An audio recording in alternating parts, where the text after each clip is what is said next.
여러분 안녕하세요. 경제수학 원격 수업 강의를 시작하도록 하겠습니다. 자, 여러분들 교과서 31페이지입니다. 자, 31페이지의 화폐와 환율 단원부터 시작하도록 할게요. 자, 그 첫 번째 내용부터 보도록 하겠습니다. 자, 교과서 31페이지. 자, 우리가 여기서 이제 화폐라는 정의가 나와 있죠, 여러분들. 그래서 이제 여기서 이제 우리가 화폐라는 정의를 보고 넘어갈게요. 화폐란 중간 상품의 유통과 교환 등을 원활하게 하기 위한 유통 수단이다, 이자 교환 수단이다 라고 나와 있죠. 그래서 우리가 익히 알고 있는 화폐라는 정의를 살펴봤어요. 자, 그리고 이제 밑에 있는 중요한 용어가 또 뭐가 있냐면 화폐의 가치라는 말이 있어요, 여러분들. 화폐의 가치라는 것은 뭐냐 하면 화폐가 상품을 지배할 수 있는 힘. 자, 이제 다시 말해서 이제 우리가 구매력을 뜻한다 라고 나와 있는데, 자, 여러분들 이제 그래서 우리가 물가가 상승하면 어떻게 되죠? 화폐 가치는 하락하게 돼요. 자, 그리고 또 반대로 물가가 하락하게 되면 화폐 가치는 상승한다 라는 이제 문구가 나와 있어요. 자, 그리고 또 이제 화폐는 이제 우리가 대외적으로 자국 화폐랑 외국 화폐의 교환 비율을 가지고 우리가 화폐 가치를 생각하게 되는데요. 자, 가장 대표적인 이제 외국 화폐가 미국 달러죠, 여러분들. 그래서 우리가 이제 뉴스 보면 알겠지만 이제 미국 달러에 대한 환율이라는 내용이 이제 자주 나오게 됩니다. 자, 그리고 이제 또 나오는 내용이 뭐냐 하면, 자, 그래서 이제 우리가 전 세계적으로 가장 통용되는 화폐가 이제 미국 달러. 자, 여러분들 표시해 보면 전 세계적으로 가장 통용되는 화폐가 미국 달러이다 라는 내용이 나와 있어요. 자, 그리고 미국 달러를 우리가 이렇게 기호로 이렇게 써요. 나중에 하는 얘기지만 S를 해서 이렇게 짝대기 이렇게 ጥቀ은 얘를 이제 우리가 미국 달러에 대한 기호인데, 자, 그리고 또 얘를 또 코드로 어떻게 쓰냐면 얘를 또 코드로 USD라는 것도 쓰기도 해요. 그래서 여기 나와있죠, 여러분들. 자, 이런 기호로 쓰기도 하고 코드인 USD라 쓰기도 한다 라고 나와있죠.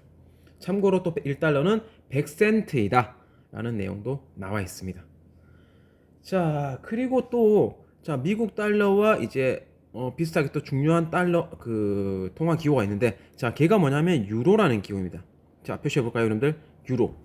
자, 유로는 이제 유럽 연합의 공식 통화이다 라고 하면서, 자, 그리고 이제 유로는 19개국의 유럽 연합 가입 국가, 유럽 연합에 가입하지 않은 9개국에서 사용된다 라고 나와 있죠, 여러분들.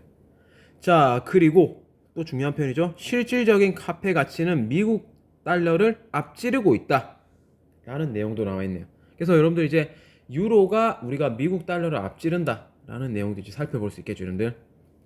자, 그러면 이제 그 다음 이제 내용 넘어갈게요. 자, 그 다음 페이지입니다.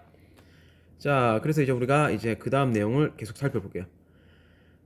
자, 그럼 이제 유로는 이제 어떻게 되냐면, 자, 유로는 이제 얘는 유럽의 통화 단위라고 나와 있고, 그 다음에 이제 제일 중요한 거 알죠? 자, 중국 위안이라는 용어가 있어요, 여러분들. 자, 중국도 우리나라는 이제 거래가 자주 이루어지는 나라이기 때문에 알아둘 필요성이 있습니다. 자, 중국 위안 이 통화 코드는 CNY라고 나와 있죠. 그래서 여러분들 CNY 하면 중국 통화 코드구나 라고 기억하시면 될 것 같고, 자, 그리고 그 다음 나오는 나라로서 일본이라고 나라겠습니다. 일본. 자, 일본에는 뭐라고 썼냐면 일본은 N이라고 쓰죠. N. 자, 일본.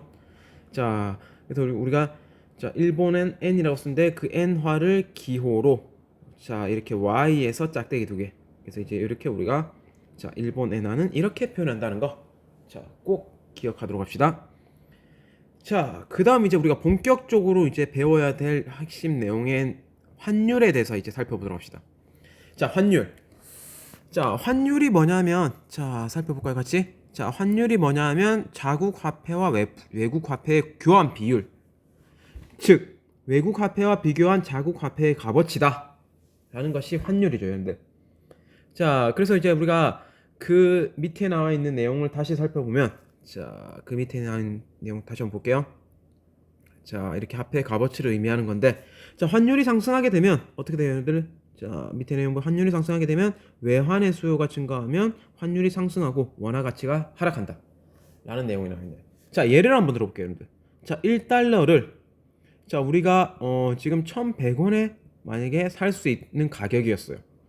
그런데 우리가 환율이 상승함에 따라서 1달러를 1,200원을 주고 사게 된다면 우리나라 원화의 가치가 하락한 셈이겠죠, 여러분들. 자, 맞죠, 여러분들? 자, 이제 반대로 이제 1달러를 1,100원에 주고 샀다가 자, 환율이 하락함에 따라서 만약에 1,000원을 주고 1달러를 샀다고 생각해 봅시다. 자, 그렇게 된다면 우리가 우리나라의 원화 가치가 상승했다라고 생각할 수 있겠죠, 여러분들. 그래서 우리가 환율이 하락하게 되면 원화 가치는 상승한다 라는 것으로 정의할 수 있겠네요. 자, 그리고 또 참고로 외환의 수요는 이런 관계를 통해서 우리가 외환의 수요가 정해진다는 것도 참고로 좀 알아두세요, 여러분들. 자, 이제 다음 페이지, 오른쪽 페이지 한번 볼게요, 여러분들. 자, 계속해서 이제 오른쪽 페이지를 보도록 하겠습니다. 자, 그래서 우리가 그 실질적인 현상에 대한 이제 설명이 그 아래에 계속 나와 있죠, 여러분들. 1달러를 이만큼 주고 샀다가 이만큼 주고 사게 된다면 원화 가치 하락. 1달러를 100원 하락한 이런 1,000원을 주고 사게 된다면 환율이 하락한 거다. 그것은 원화 가치가 상승했다 라고 볼 수 있는 거죠, 여러분들. 자, 이렇게 우리가 이제 환율이 상승했을 때 환율이 하락했을 때에 따라서 우리가 나타나는 현상들을 한번 살펴보았습니다. 자, 이제 밑에 있는 구체적인 예시 문제를 통해서 한번 다뤄보도록 할게요. 자, 이제 이 표를 통해서 한번 내용을 한번 정리해 보도록 할게요. 자, 예제 1번입니다, 여러분들. 자, 다음 표는 어느 날 환율 시세표를 나타낸 것이다. 자, 문제를 읽어볼게요. 밑에 문제. 미국 USD 100달러를 은행에서 환전하면 중국 CNY는 얼마인지 구하여라 라고 나와있네요. 자, 일단 우리가 기준이 되어야 처음 가지고 있는 돈이 얼마요?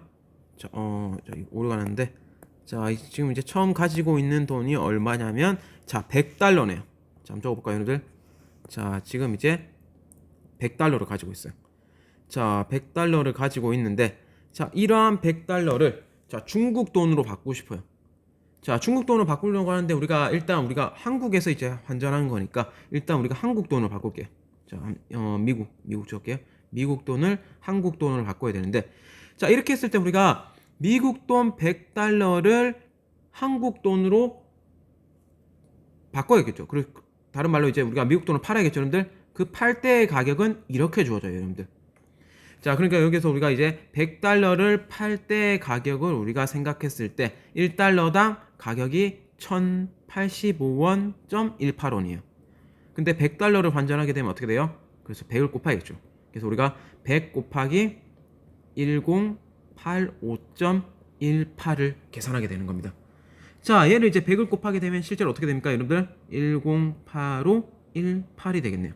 자, 읽어보면 1, 10, 100, 1000, 만, 10만 10만 8518원으로 우리나라 돈으로 바뀌게 되는 거죠, 여러분들. 자, 그러면 우리가 목표로 하는 중국 돈으로 다시 바꿔야겠죠, 여러분들. 자, 이렇게 우리가 결과치를 얻어낸 한국 돈을 뭐로 바꾼다? 그렇죠, 중국 돈으로 바꿔야겠죠. 자, 중국 돈으로 바꿀 때 우리나라 돈으로 중국 돈을 사는 거니까, 자, 여러분들 이제 여기 나오면 CNY로 바꿨을 때 중국 돈의 자, 위안 가격은 자 177.95원이 있어야 1위안으로 바꿀 수 있겠죠. 자, 그럼 우리가 몇 위안으로 바꾸는지 계산하기 위해서는 어떻게 해야 될까요, 여러분들? 자, 여기 나와 있는, 자, 우리가 가지고 있는 한국 돈인 자 108,518원을 가지고 자 나눠야겠죠, 여러분들? 자, 뭐로 나눠야 될까요? 여기 나와 있는 자 177.95원으로 나눠야 됩니다. 자, 이렇게 나누게 되면 자, 계산한 결과는 어떻게 됩니까, 여러분들? 자, 계산해 보면 609.8이 나옵니다. 그래서 우리가 이제 계산하게 되면 609.8 위안을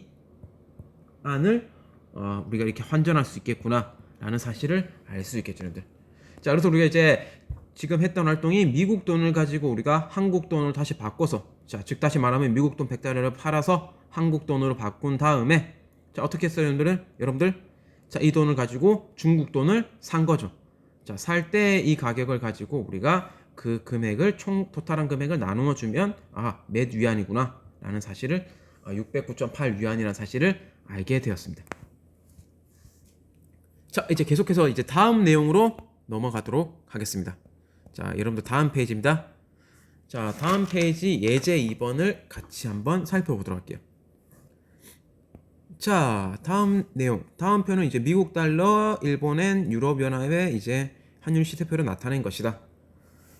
여기서 유의해야 할 것은 일본 엔화의 경우 기본이 100엔임을 유의해야 된다. 일본 여행을 위해 일시 100천 만 10만 엔을 환전하려고 한다. 자, 다음 환율 시세표에서 수수료를 계산하고 필요한 원화를 계산하여라 라고 나와있네요. 자, 이때 우리가 살펴봐야 될 게 뭐냐 하면 수수료를 살펴봐야 돼요. 그래서 이제 수수료는 뭐냐 하면, 자, 여기 나와 있는 매매 기준으로 나와있죠, 여러분들. 1달러를 우리가 살 때 1104원 뭐점 이렇게 나와 있는데 1104원이 대략 필요해요. 자, 근데 우리가 이 금액을 그대로 살 수 없어요, 여러분들. 자, 은행에서 우리가 당연히 수수료를 받겠죠, 여러분들. 자, 그래서 우리가 이제 이 금액으로 살 수 없고 우리가 살 때 지불해야 될 금액은 이 금액이에요.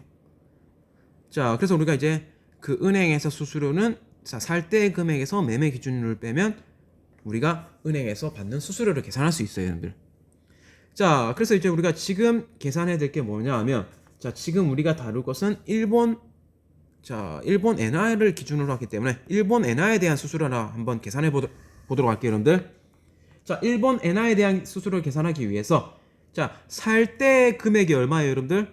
1111원이네요, 여러분들. 자, 1111원.48원인데, 자, 거기서 매매 기준율을 빼야겠죠, 여러분들. 자, 여기 나와 있는 매매 기준율 1092.37원을 빼게 되면, 자, 어떤 결과가 나옵니까, 여러분들? 자, 빼게 되면 19.11원이 나오죠, 여러분들. 자, 이 금액이 뭐냐 하면 은행에서 가지는 수수료예요. 자, 적어볼까요, 여러분들? 자, 여기가 뭐냐면 수수료입니다. 아, 수수료는 19.11원이 되는구나 라는 사실을 알 수 있어요. 자, 그런데 우리가 지금 풀려는 문제는 어떤 상황이냐면, 자, 문제 위에 다시 한번 볼게요. 자, 일본 엔화의 경우에는 기본이 100엔인데, 자, 일본 여행을 위해, 자, 10만 엔을 환전하려고 해요. 자, 기본이 100엔이니까 우리가 여기 공 두 개는 날려야 돼요. 자, 무슨 말이냐면 우리가 기본이 100엔이니까 여기 원래 10만 엔을 환전했지만 실제로 0 두 개를 날려버리면 우리가, 자, 필요한 수수료는 얼마가 됩니까? 19.11인데, 자, 뒤에 1000을 곱해야겠죠, 여러분들? 그래서 우리가 지불하게 되는 수수료는 얼마예요? 자, 1000을 곱하게 되면 19110이 되겠죠, 여러분들. 아, 그래서 우리가 지불해야 될 금액은 일십, 백, 천, 만. 자, 19,110원이 된다 라는 사실을 알 수가 있겠죠, 여러분들. 자, 그래서 우리가 수수료를 방금 계산했어요, 여러분들. 자, 첫 번째 문제. 자, 두 번째, 필요한 원화를 계산하라고 했어요, 여러분들. 자, 첫 번째 문제 풀이. 자, 두 번째, 필요한 원화는 어떻게 계산합니까, 여러분들? 자, 필요한 원화는 우리가 지금, 자, 10만 엔을 환전해야 되기 때문에 여기서 우리가 살 때 금액에다 우리가 어떻게 합니까? 자, 살 때 금액에다가 곱하기 1000을 하면 되겠죠, 여러분들. 자, 그래서 계산하면 111.48에다가, 그래서 우리가 1000을 곱하게 되면 어떻게 됩니까, 여러분들? 자, 480이 되겠죠, 여러분들. 자, 그래서 우리가 이제 지금 이제 최종적으로 이제 우리가, 자, 10만 엔을 환전하기 위해서 필요한 원화는 이러한 금액이 된다는 사실까지 알 수가 있겠죠, 여러분들. 자, 그래서 이제 이번 시간 수업은 34페이지까지 하도록 하겠습니다, 여러분들. 자, 밑에 있는 문제 5번은 여러분들이 각자 한번 풀어보시길 바랍니다, 여러분들. 자, 이번 시간 수업 듣느라 고생 많으셨습니다, 여러분들. 자, 수고하셨습니다.